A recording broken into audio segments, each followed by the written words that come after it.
willkommen beim Burgenlexikon. Von Matthias Helzel alias der Burgenmeister. F wie Fischgrätmauerwerk.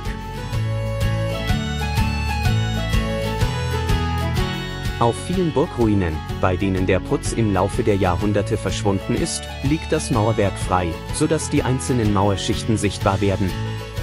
In einigen Fällen fallen dabei Mauerschichten auf, deren Steine abwechselnd schräg nach rechts und links vermauert sind.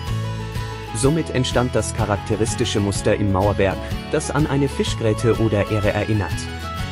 Diese Bauweise wird als Fischgrät- oder Ährenmauerwerk bezeichnet und ist auch unter dem lateinischen Begriff Opus Spicatum bekannt.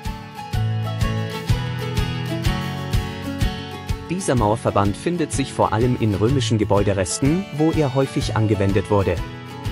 Darüber hinaus wurde das Fischgrätmuster auch in Fußböden als dekoratives Element verlegt.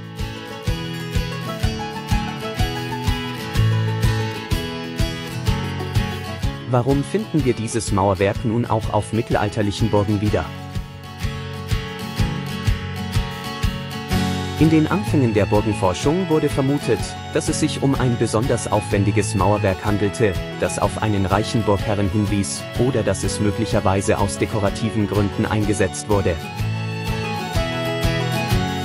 Doch da die Burgen in der Regel verputzt waren, wäre dieses besondere Mauerwerk ohnehin nicht sichtbar gewesen. Heutzutage geht man eher davon aus, dass es sich um eine Art Notmauerwerk handelte, da möglicherweise nicht genügend ordentliche Quader auf der Burgbaustelle vorhanden waren. Diese Erklärung erscheint deutlich plausibler.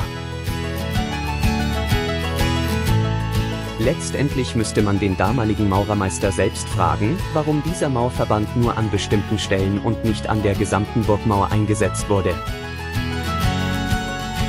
Der Fischgrätverband hat sich bis heute als bevorzugtes Muster bei der Verlegung von Parkettböden etabliert.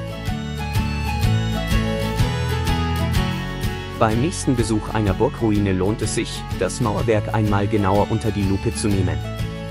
Vielleicht entdeckt man dabei auch diesen besonderen Mauerverband im Fischgrätmuster. Ich bedanke mich für das Schauen des Videos und ich hoffe, ich konnte Ihnen etwas Burgengeschichte, Burgenwissen näher bringen.